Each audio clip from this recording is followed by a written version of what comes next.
So, hey, we're going to talk about performance today. You know, you probably like performance, right? Everybody likes performance in the JavaScript community, or maybe not, I don't know. Anyway, we're going to do a little bit of a leap of imagination now. So it's, is it flipping? Oh, this one, okay. So yeah, it's a little bit of a leap of imagination, and it's 2030, okay? And yeah, what happens in 2030? The empire has won. Nah, sorry, no, I'm just, no, that's not what happened, okay? It's, I'm joking, okay? So I got you laugh. Good. So what we're going to talk about is about digital experiences and the fact that in 2030, all of the interactions are going to be digital, essentially. We're already seeing it, it happened today. So I was recently chatting with, got sick, unfortunately. This is the period where people get sick for some reason. I don't know why. But hope you all of you are great today. And I was messaging with my doctor, and then they prescribed me some meds, got uploaded online, and I went to the pharmacy to pick it up, okay? It was an amazing digital experience to some extent. And we will see that all things will become more and more digital, and all the interactions between the humans and ourselves will be mediated by digital means, by apps and digital systems. In fact, we can already see that the most successful companies will be providing amazing digital experiences, okay? For both their customers and employees, because if you're a ERP system, it's like, takes 10 minutes to load, you're not going to work on it, right? So you see that it's, I don't know, some people have some bad faces about the internal system of their companies. You know, there's a lot of duct tapes in those systems, I'm pretty sure. So anyway, the problem is that it's the least successful companies will actually start, you know, falling behind because they've not invested in digital. And we are seeing it today, in fact. It's that, you know, that's the internal digital experience for their employees and their staff is going to be horrible in a few places. You know, it's, again, it's 2030, and I'm going to have a nice prediction that most web applications will be sluggish at best, okay? This is where I see the world going, unless we do something about it. And let's a little bit talk about what this means. So what we're going to talk about, well, what does slow even mean, okay? You know, we want to talk about performance. We're talking about a green world where things are slow. Whoa, don't like that. Anyway, but what does slow mean? Let's define what slow mean, okay? So first of all, I'm going to cite other people because I'm not that good. So I'm going to, the first one, I'm going to cite Ilya Grigorik. If you haven't know about Ilya Grigorik, he wrote this phenomenal book a few years back called High Performance Browser Networking.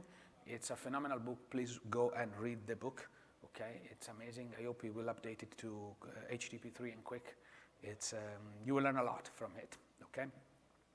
And anyway, in this book, Ilya wrote, explained that, you know, if you want something to feel very snappy and instant, you need to have a response time of less than 100 milliseconds. How can we deliver a response time of less than 100 milliseconds on a phone connected over 4G to a cellular network, talking to a server on the other side of the world? Okay, that's the problem we're talking about, 100 milliseconds response time. And if you go and it goes a little bit higher, it's between 100, 300 millisecond response time. So basically, you will see that you have a small perceptible delay. People will actually feel it. And over that, you have, oh, my system is actually working. Oh, good. I get a response. Everything is fine. Over a second, I'm just changing tab and opening Twitter. I don't know. I'm on Twitter, so follow me at Matteo Collina. But I open Twitter and start doing something else.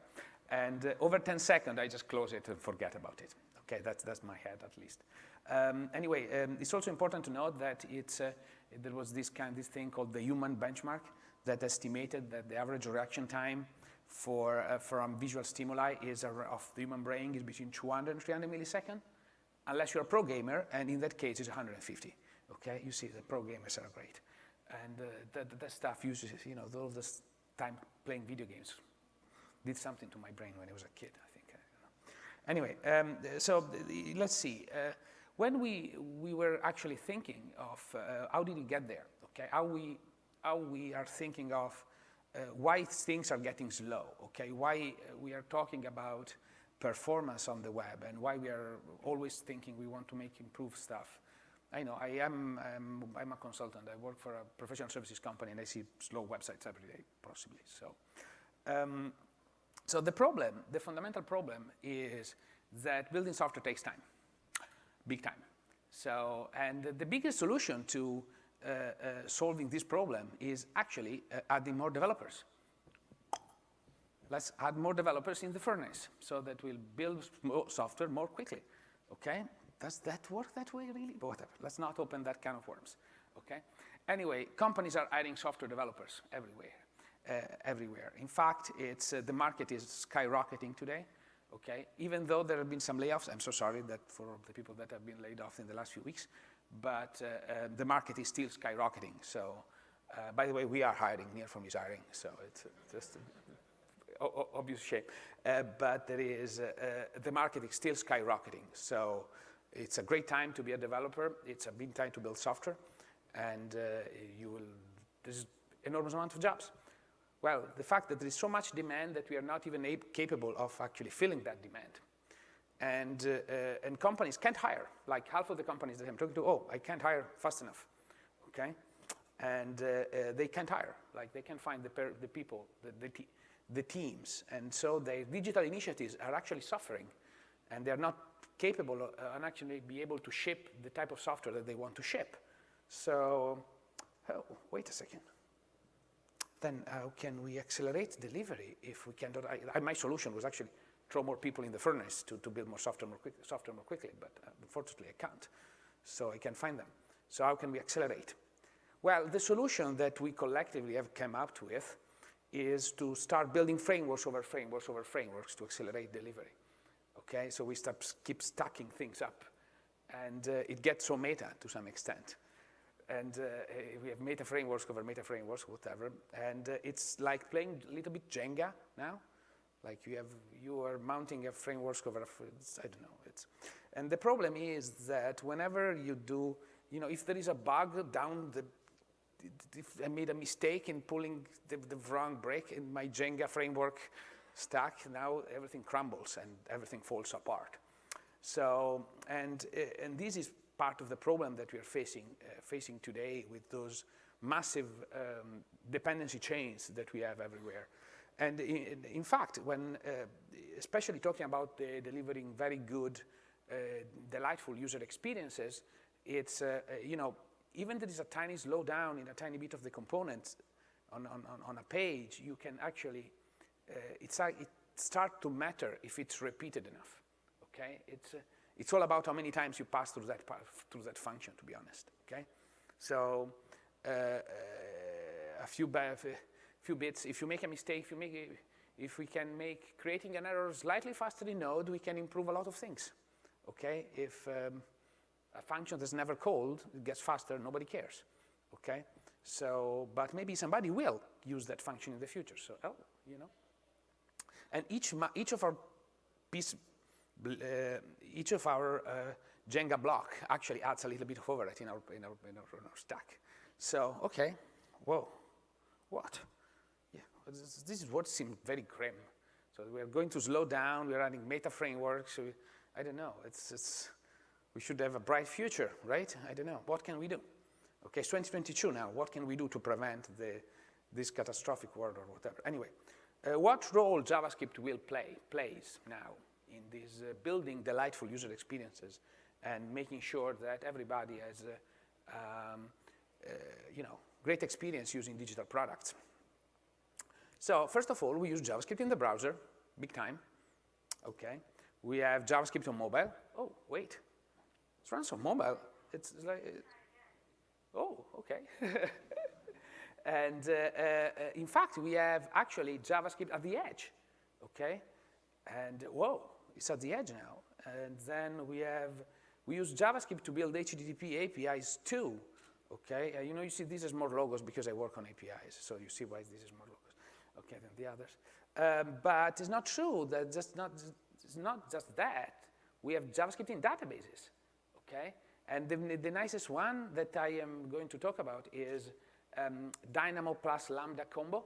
It's I call that it's store procedures written in JavaScript at cloud scale, okay? So it's great, but there are plenty here. We also use JavaScript for building infrastructure. So wait a second, we're talking about JavaScript all the stack, okay? In fact, JavaScript is delighting you always, wherever you go, right? I don't know, this is OpenJS, so I needed to do this a little bit of a pun. So, okay, so let's keep chatting about, let's go back a little bit, talk about performance. So as JavaScript engineers, we are responsible for the performance of our to delight our users, okay, and provide amazing digital experiences for them. And performance and the fact that you are going to create applications that react very quickly to the end user is actually critical and is part of everybody's job. However, don't be crushed by the pressure of features. So let's talk a little bit about what I call vertical performance, which is what you typically use with Lighthouse or those kind of other tools. So you actually measure, oh, I'm a user, the system is fine, I'm just measuring what I'm going to see, okay?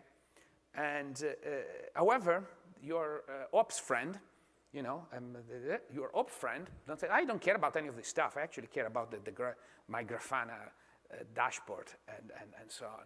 In fact, this is actually really important, okay? And a lot of the time as JavaScript developers, we are not responsible for, we're not thinking about what we call horizontal performance and scalability of our system, okay? Essentially, how is the user experience affected if there is an outage on some part of our system? Are we planning for that? Let's do some math. I'm going to do math on stage on a keynote, whatever. Okay, so let's talk a real world, okay? Completely fictional scenario. You have you want to render some HTML, and to render that HTML, it takes 80 milliseconds of CPU time. It's Node.js. Let's say it's Node.js, but it can be anything. It takes 80 milliseconds, and you actually have 10 servers running your code. And what this means, this math comes out at about, well, the maximum amount of renders that you can do in a second is 125, okay? Why 1 second? I'm talking about, because that's the magical number after which you lose you do the mental switch, okay? So we want really to be under 1 second in giving a user some data to the user. So what happens if we receive more requests than that our servers can handle? Well, the user will receive a response after 1 second because it seems natural, right? Which means that they will do the mental context switch. So we really don't want that, right? That's not great.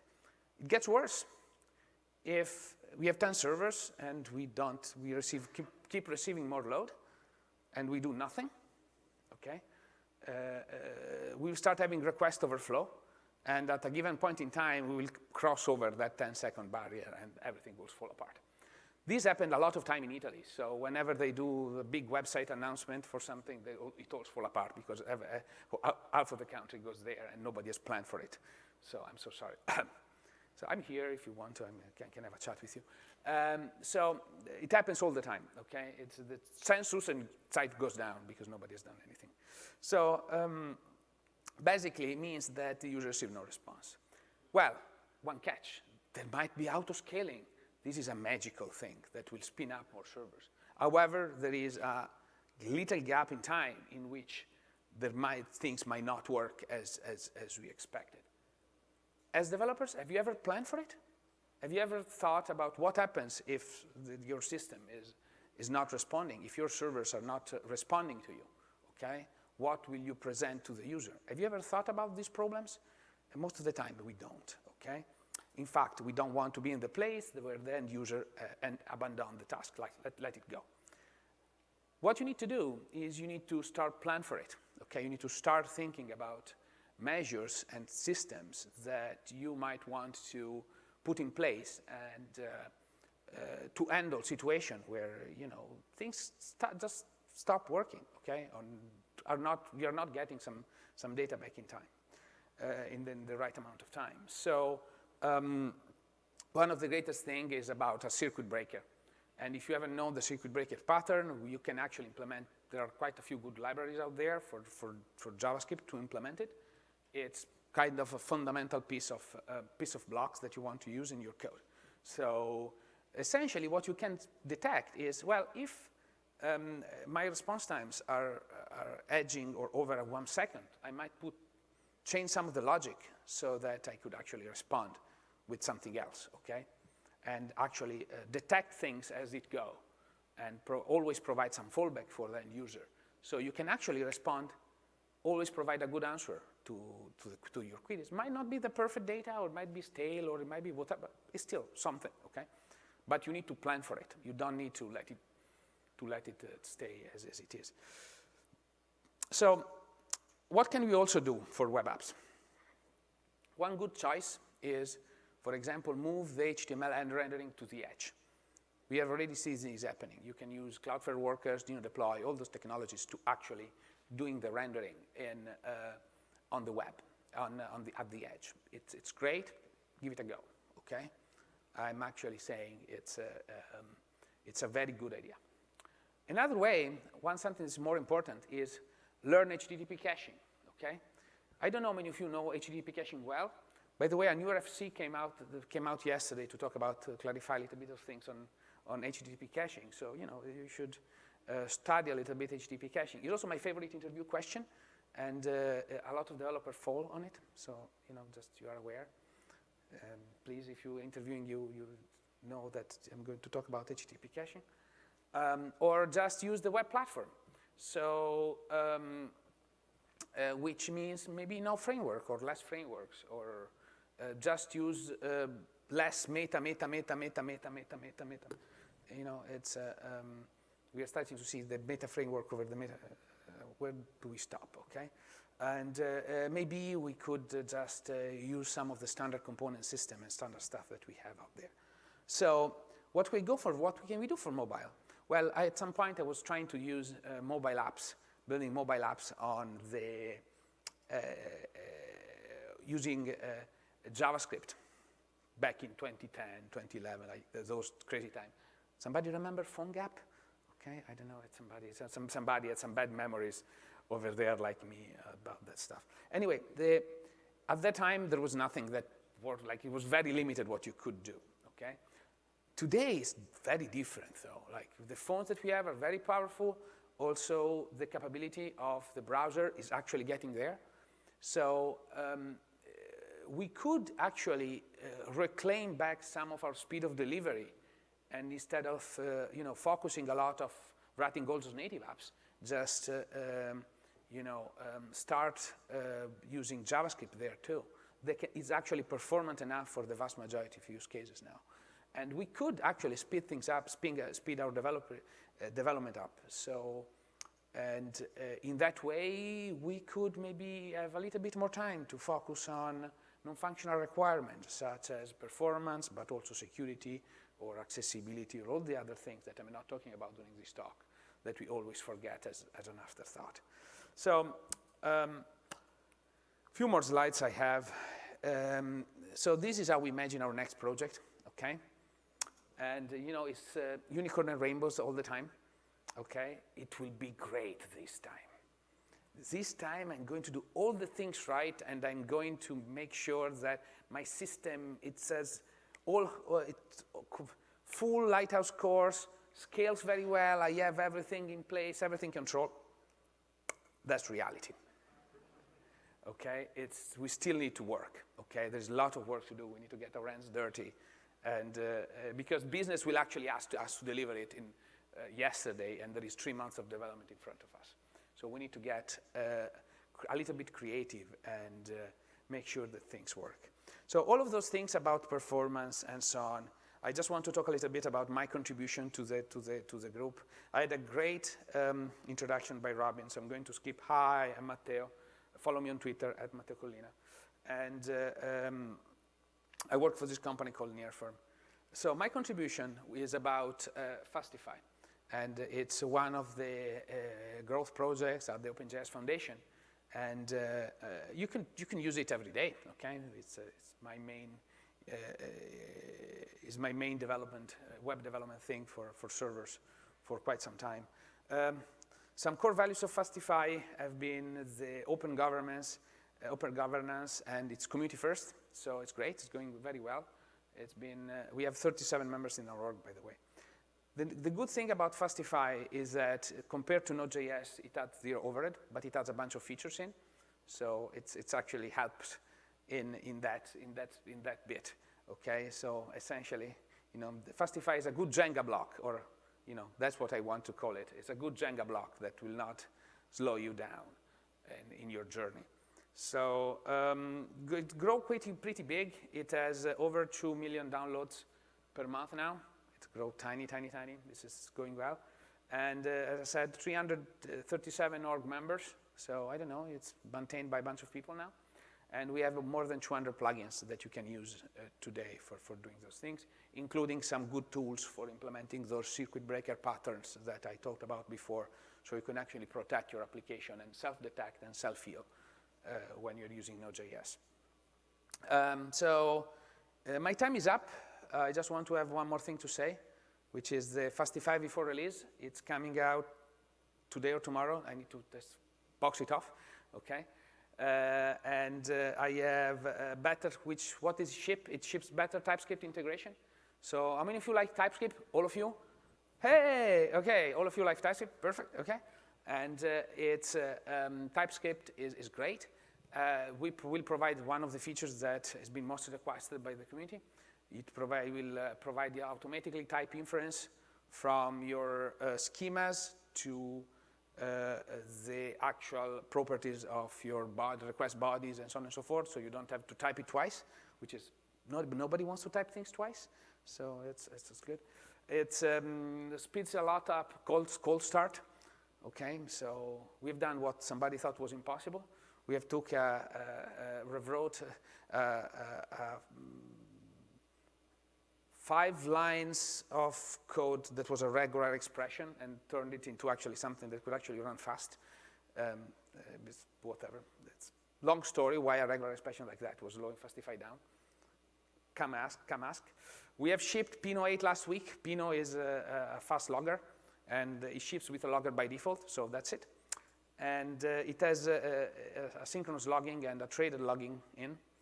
And last but not least, it has a little bit of new error handling composition system built in place, because the previous one, well, I made a mess. So it's on me, so I ended up and fixed it in the new, do the breaking chain to fix it and improve it on the things. So that's great, that's us. I am from NearForm. We are a professional services company, so if you need some help doing some JavaScript, and we are at our booth over there, so come say hi, and if you have any questions, Twitter or email or the booth, I'm going to be there after this. So thank you everybody for having me.